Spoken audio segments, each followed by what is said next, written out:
अस्सलाम वालेकुम, क्या हाल है बच्चों? आप सब ठीक हैं? उम्मीद करता हूँ बिल्कुल खैरियत से होंगे। अच्छा, आज का जो हमारा टॉपिक है वो है कंट्रोल ऑफ बैक्टीरिया। यानी कि बैक्टीरिया के बारे में आपने इतनी सारी बातें पढ़ी हैं और उसमें आपने बैक्टीरिया के बारे में पढ़ा कि यूज़फुल भी होते हैं और हार्मफुल भी होते हैं। अब आप बैक्टीरिया को कंट्रोल कैसे कर सकते हैं, हार्मफुल बैक्टीरिया को किल कैसे कर सकते हैं, उनसे आप जो है वो बचाव कैसे कर सकते हैं। तो उसके लिए ना आपकी बुक में ये 3 मेथड्स डिस्कस हैं। एक मेथड को हम कहते हैं फिजिकल मेथड, ठीक है, और दूसरा मेथड है हमारे पास केमिकल मेथड, और तीसरा मेथड है हमारे पास इम्यूनाइजेशन एंड वैक्सीनेशन। ये प्रिवेंट करने के मेथड्स हैं, कंट्रोल करने के मेथड्स हैं। किसको? बैक्टीरिया को कंट्रोल करना है आपने। अच्छा, जो नेक्स्ट 2 है ना, केमिकल मेथड और इम्यूनाइजेशन एंड वैक्सीनेशन, ये आप नेक्स्ट वीडियोस में देखिएगा। और आज जो अभी हमने ये वीडियो जिसके लिए अपलोड करनी है वो टॉपिक है हमारा फिजिकल मेथड्स का। अच्छा, फिजिकल मेथड्स के लिए जो आपने बात याद रखनी है कि इनको हम स्टीरिलाइजेशन भी कहते हैं। सिंपली कहा जाए तो ये फिजिकल स्टीरिलाइजेशन का प्रोसेस भी कहलाता है। नॉर्मली स्टीरिलाइजेशन आप केमिकल मेथड के लिए भी इस्तेमाल कर सकते हो, लेकिन मोस्ट ऑफ जो स्टीरिलाइजेशन है वो वर्ड इस्तेमाल होता है फिजिकल मेथड्स के लिए, ठीक है। और इसमें इंक्लूड होता है वेट हीट पैदा करना, वेट हीट से कंट्रोल करना, ड्राई हीट से कंट्रोल करना, गैस से कंट्रोल करना, फिल्ट्रेशन से कंट्रोल करना, रेडिएशन से कंट्रोल करना।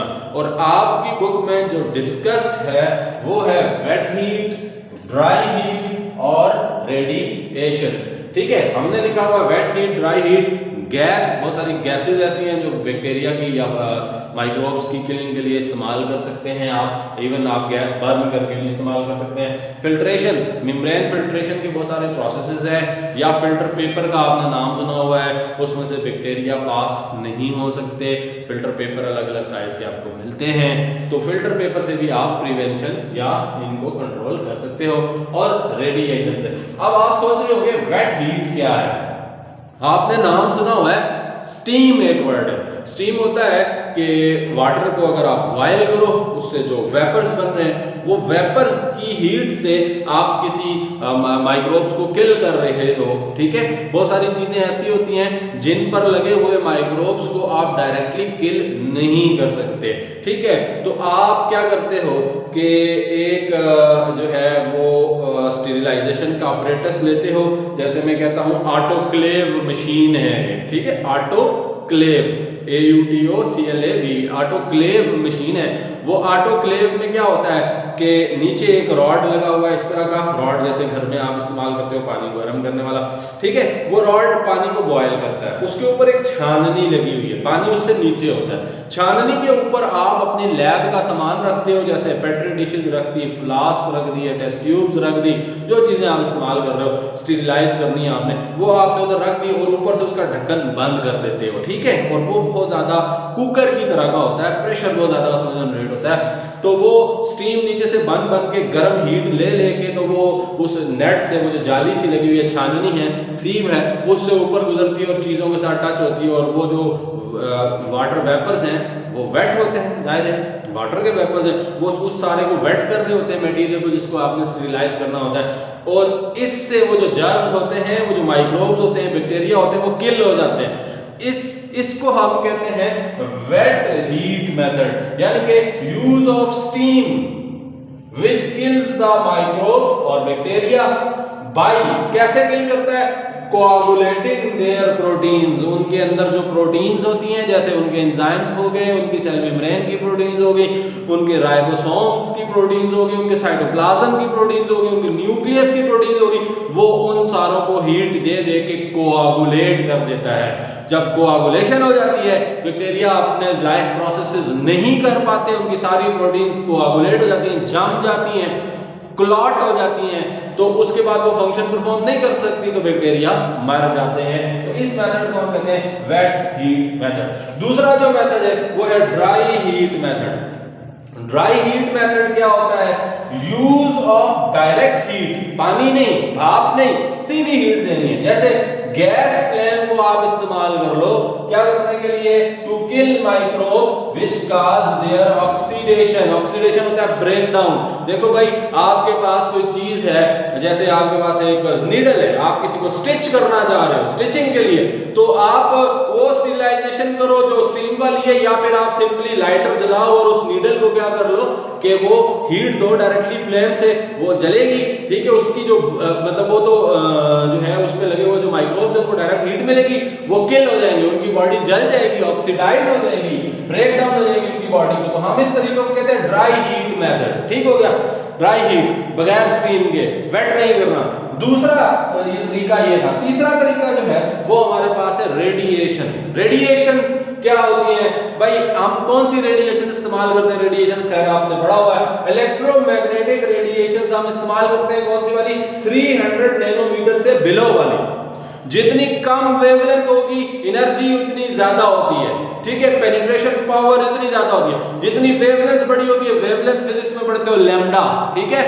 वेवलेंथ जो है जितनी ज्यादा होती है किसी वेव की, वो उतनी ही लेस एनर्जी वाली होती है, और वेवलेंथ जितनी कम होती है उतनी एनर्जी ज्यादा होती है। और एनर्जी ज्यादा होने का मतलब है, यानी कि यहां से बात कर रहा हूं कि एनर्जी ज्यादा होने का मतलब है कि भाई वो ज्यादा से ज्यादा जर्म्स को किल कर सकती है। तो हम यहाँ इस्तेमाल करते हैं electromagnetic radiations below 300 nanometer like gamma rays, ठीक है। गामा रेज इस्तेमाल करते हो, can be use for sterilization purpose. आप स्टीरिलाइजेशन पर्पस के लिए इस्तेमाल कर सकते हो। मिसाल ले लेते हैं, ठीक है। मिसाल ये है कि लेबोरेटरीज में काम करने के लिए बायो सेफ्टी कैबिनेट्स बनते हैं। उन कैबिनेट्स के अंदर आप जो भी माइक्रोबियल कल्चर कर रहे होते हो, कोई भी एक्सपेरिमेंटेशन कर रहे होते हो जो माइक्रोब से रिलेटेड होता है, तो आप उसके अंदर करते हो। उसकी जो एक छत होती है, आप उससे बाहर बैठे होते हो। ये कैबिनेट है मेरे आगे, ऐसे मैं सिर्फ हाथ डाल के, हाथों में भी ग्लव्स चढ़े होंगे, उसके अंदर काम करूंगा। मैं खुद बाहर रहूंगा, हेड के ऊपर भी कैप लगा कर रखूंगा,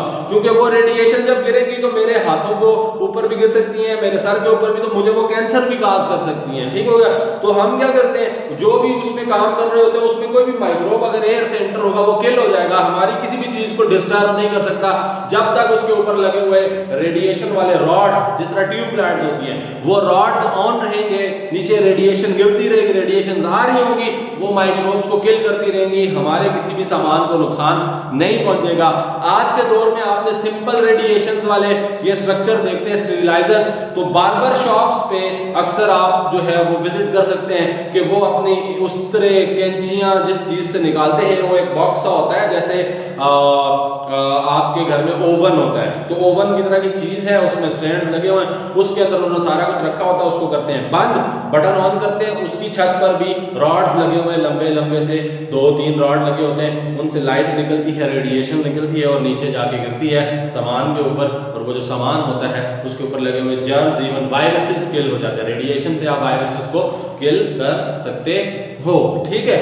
तो है आपके लिए कोई नुकसानदेह अगर आप अपना हाथ रखोगे इस तरह, तो वो क्या कार्सिनोजेनिक है, कैंसर काजेंगे। लेकिन जर्म्स को किल करने के लिए बेहतरीन तरीका वो भी है, हम इलेक्ट्रोमैग्नेटिक रेडिएशंस को इस्तेमाल करते हैं बिलो 300 नैनोमीटर्स वाली, जैसे हम गामा रेज को इस्तेमाल करते हैं। ये 3 फिजिकल मेथड्स हैं जिनको हमने आज पढ़ा, और इसके जरिए हम कहते हैं कि ये फिजिकल मेथड है कंट्रोल ऑफ बैक्टीरिया के लिए, जिसमें वेट हीट, ड्राई हीट और रेडिएशंस आपने याद रखनी है।